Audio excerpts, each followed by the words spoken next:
welcome to HITC Sport. Alright, it must be great to be a footballing free agent. Sure, you're technically unemployed, but not like real people are unemployed. You're not going to be stuck at home on the couch, sweating like a constipated beaver, while desperately trawling through Gotze looking for a job. Christ above, after 5 failed Skype interviews by 5 PM, you'd probably be getting ready to camp out on the streets and sell your body for money. Footballers though, sure, you're technically unemployed, but running down your contract means that you just have the pick of clubs and can essentially demand twice the wage you'd usually get. It must be great. So let's take a look at every Premier League club and find one free agent, one lad perennially stuck on the couch, covered in Doritos and stale bodily fluids, and see which one of those each Premier League club should give a contract to. Right, let's have a look. Arsenal, Malang Sarr. Lads, how many more signs do Arsenal need than this? Malang Sarr is one of the best footballers on the planet who currently don't have a club. This is a 21-year-old centre-back with over 100 games of French football. But yeah, a former Nice defender, he comes with the highest recommendation from Patrick Vieira. And lads, he wouldn't cost anything. Sarr is a top-class future French international who would cost less than a bowl of shreddies. Sign him up! Aston Villa, Jeff Hendrick. Jeff Hendrick probably cannot believe his luck. He's just wound down his contract at Burnley and apparently has both AC Milan and Man United fighting over his signature. I'm sorry, is this real life? Tell him that when he was coming through as a kid at St. Kevin's Boys. Tell him then as a 16-year-old kid that he'd one day have these 2 European giants falling at his feet. He would probably assume that he was on course to be the next Roy Keane. No. Not quite. Sure, he could sign away the prime years of his career to soak up wages on either club's bench, or he could start every week in the Premier League for a big club like Aston Villa. Danny Drinkwater has proven himself to be a waste of limbs, so yeah, why not challenge Conor Hourihane for a starting spot next to John McGinn in midfield, or even push Hendrick forward and see if he can take Jack Grealish's soon-to-be vacant number 10 role. Could be a decent option for Dean Smith. Brighton, Matty Longstaff. Listen lads, Newcastle fans right now are probably having to be talked out of shoving their head in a microwave, purely because they're about to lose homegrown talent Matty Longstaff. He's easily going to play for the England side. He's easily going to play at the top level in the Europa League and the Champions League. Lads, he's only played 6 f***ing games. Lads, you acting like a bunch of One Directioners after Zayn announced he quit the band. Stop eating bowls of his hair. I think you'll be alright. Longstaff is just another graduate from the factory for aspiring Geordie footballers. I know, I'm not talking about the academy. I'm talking about his mother's Lady Flower. Christ above, their dad's nutsack has been able to produce 2 Premier League athletes. All mine can do is just produce a yellow stain on the wall. Christ, it smells like an expired omelette. They say most Geordies would play for the boyhood club for free.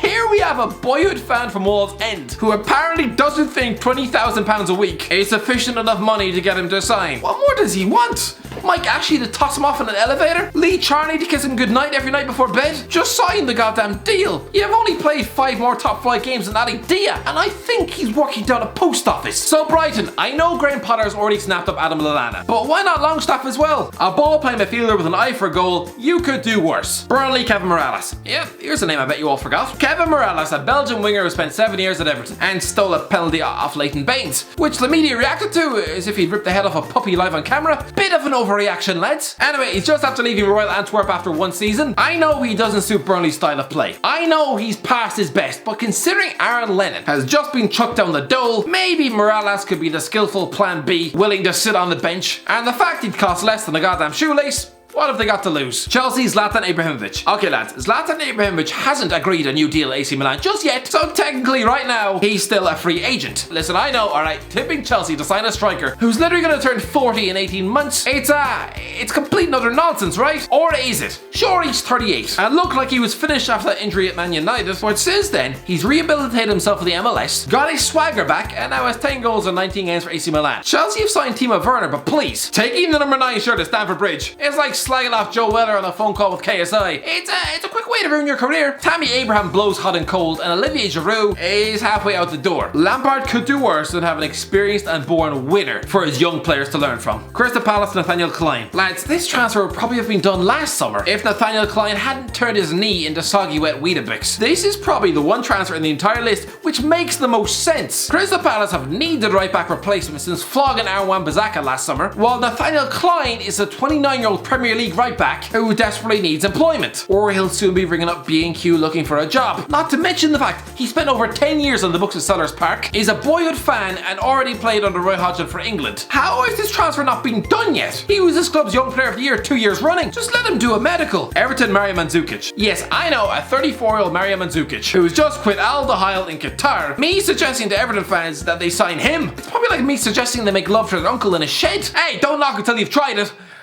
I had a weird childhood. But lads, are we forgetting this fella was scoring 10 goals a season for Juventus just over a year ago and was being linked with Old Trafford last Christmas? Everton are surely going to be moving on Moise this summer, so why not bring in an experienced goal poacher to sit on the bench? Although considering this guy single-handedly cost Jordan Pickford a World Cup final, maybe having a daily reminder of their number one's failure, it might not be such a good idea for such a young, hot-headed young keeper. He'd probably try and drown the Croatian in the canteen toilets. Leeds, Edinson Cavani. Yeah lads, this is probably highly unlikely that Edinson Cavani, on his day a world-class footballer with 200 goals and 301 games for PSG, not to mention over 100 in less than 140 games for Napoli, he's an absolute goal machine with 50 goals for Uruguay, and who was once tricked into an interview by a guy who probably drinks the bathwater of Belle Delphine for breakfast. To think he would gladly sign up for relegation battle at Ellen Road, it's like Brad Pitt getting a divorce and expecting him to link up with Karen, the unemployed single mum from Bristol, who constantly smells like a bag of microwave cheese. But nobody saw Marcelo Bielsa winding up with Leeds either, so you never know. Sure, it smacks like QPR 2012, but still, I think Cavani is too good to wind up another money-grabbing flop. Leicester, Mario Gotze. Lads, whatever happens, Mario Gotze is going to his grave as one of the biggest heroes in German sporting history. Sure, he's flushed his potential down the drain, and yes, it's embarrassing that a World Cup winner is unemployed at the age of 28. But lads, he can literally live on that goal for the rest of his life. Nice revenge for Dortmund though. This guy once stabbed him in the back by announcing a move to Bayern Munich 3 weeks before their Champions League final. Now, 7 years on, they get to toss him on the scrap heap like a carton of expired milk. Anyway, Leicester's second half collapse of the season can probably be put down to inexperience rifled through a young squad. But bring in a 28-year-old World Cup winner, a guy with more medals than this entire Leicester squad combined, he'd be a decent backup to Maddison if nothing else. Liverpool, Ryan Fraser. I'm sorry, but Ryan Fraser is an absolute disgrace. Downing tools at Bournemouth, sulking over a failed move to Arsenal before sitting out the last month of the season to protect his ankles. Bournemouth needed just one more point to stay up this season. Are you telling me he wouldn't have got them that 1 point to get them over the line? Sorry Fraser, this relegation is on you. If it wasn't for Bournemouth plucking you off the Aberdeen bench of 2013, nobody would have a clue who or what you are. You'd probably be scrubbing toilets in KFC. But when he can be motivated, he is a hard-working winner who doesn't stop running. Think Andy Robertson at Hull City. Not only would Jurgen Klopp love to have a player of his work rate in the squad, Fraser would happily take Adam Lallana's place on the bench. He would be a decent signing for the Premier League champions. Although for Liverpool fans, it would be a transfer about as exciting as a trip to the dentist. Man City, Jan Vertonghen. So Jan Vertonghen has finally left Spurs, a full 6 years after he started making noises about wanting to leave. I'm not sure why Man City are waiting around. Everyone can see their Achilles heel as their defence. So instead of paying £40 million for a guy who was part of a relegated defence, why not just get Vertonghen on a free? He's an experienced ball-play centre-back who could also play left-back, another position where City are as weak as goat piss. Sign up Vertonghen, shove a fat salary down his throat, and he'd be a good short-term stopgap. And what's more, he has a winning personality, unlike John Stones, who looks like he's just walked off the set of Love Island. Man United, Willian. Alright lads, Willian to Man United. This has been on the card since 2016. It was one of the first videos I ever made. Willian to Manchester United. If Man United are not careful, they might be making a habit out of signing out-of-favour Chelsea wingers.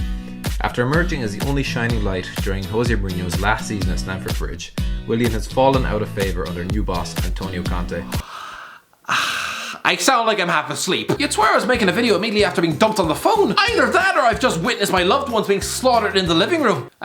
Who am I kidding? My only loved ones are my right hand. But yeah, it seems mental to think Willian might be walking out of Chelsea for less than a packet of crisps. Man United, if Borussia Dortmund refused to sell you Jadon Sancho, they could do a lot worse than Willian. An experienced two-time Premier League champion. Sure, he's 31, but still played nearly 50 games this season. Let's put it this way, he'd be a better option off the bench than that Welsh winger from Swansea. Take away that man's pace to be walking dogs for a living. Even Man United fans on Twitter are getting sick of that kid. I haven't heard the internet calling for the sacking of James since he did the tier list video. Newcastle, Loic Remy. Yeah, Loic Remy is 33, unemployed and living with his mom. And he's just failed a medical at Benevento. So me tipping him to lead the line for Newcastle, again, it sounds about as sensible as letting a dog mow your lawn. Pretty sure you're gonna have your flower bed littered with canine teeth. I doubt there's any Geordie fan out there still pining for the return of Remy 6 years after his loan deal ended. It would be like getting back with your ex-wife, only to realise she now has a face like a foot. But still, Joe Linton, Andy Carroll and Dwight Gale. Do you know how many Premier League goals they served up last season? 6. So beggars can't be choosers, and even Remy, who did score 14 goals in 30 games for Lille last season, even he will be a more dangerous outlet than any of these three jokers. Sheffield United, Ezekiel Garay. Don't get me wrong, Sheffield United can't survive without the signature of Ezekiel Garay. But lads, he could be an addition of real top quality. It could be the sign that the Blades are stepping into the European market. Let's say I'd rather him than a 38-year-old Jagielka, let's say that. Southampton, Jose Callejon. Okay lads, I have no idea why Napoli haven't offered Jose Callejon a new contract. He's a Spanish winger who's been there 7 years, played nearly 350 times and scored over 80 goals. Sure, his end product has taken a nosedive, where once he was a 15 to 20 goal a season winger, now just 4, but still, Nathan Redmond also scores 4 goals a season and he plays every goddamn week. I think Ralph Hasenhüttl could do a lot worse. Tottenham, Thiago Silva. Thiago Silva has had a weird career. Sure, on the pitch, great, stuffing his face with medals at AC Milan and PSG. Off the pitch though, it's been weird. Like when he was given a front row seat to watch his teammates concede 7 in a World Cup semi-final. Or when he had to ask Marseille to get Joey Barton to stop bullying him on Twitter. Or when he was called into work just to dress as a full kit wanker sitting next to some teenager from Glastonbury. Christ, that must be the most awkward conversation in history. But anyway, sure, Thiago is 35, but he's only 2 years older than Italian. Mourinho could do a lot worse. West Brom, Max Cruz. Okay, let's be honest, West Brom need to sign strikers this summer. Because I'm sorry, a fat Charlie Austin and a Hal Robson Canu living off 1 goal since 2016, it's not gonna cut it. A big money centre forward signing isn't needed, but a freebie Max Cruz could also come through the door. A 32-year-old Bundesliga veteran with 7 goals for Fenerbahce last season, for free, it wouldn't be so bad. But no, I wouldn't pay any legal tender for him, good lord. West Ham, Daniel Sturridge. Lads, it feels like West Ham have been getting linked with Daniel Sturridge since 2015. If you wanted to search for the epitome of a washed up, broken footballer veering towards early retirement, it's Daniel Sturridge. Lads, he's only 30 years old and just been sacked by Trabzonspor out in Turkey. But still, West Brom's striking options are about as blunt as a melted candle. It's a risk, lads, but he would cost less than a Fredo Bar. Wolves, Angel Gomes. I mean, why not, lads? Never mind Mason Greenwood. Angel Gomes was the big rising star for the Manchester Academy. He was all the media talked about for years. Now he's done a Paul Pogba and quit the club for free. But unlike the Frenchman, nobody is exactly busting a gut to sign him. Gomes is a ball-playing midfielder with supposed bags of promise, and the fact his godfather is Nani, a Portuguese icon with Jorge Mendes as his agent, surely that should be enough to get him a gig at Wolves. I mean, it wouldn't be great news for Morgan Gibbs-White though. Can I see he'd probably feel like sticking his knob on a toaster.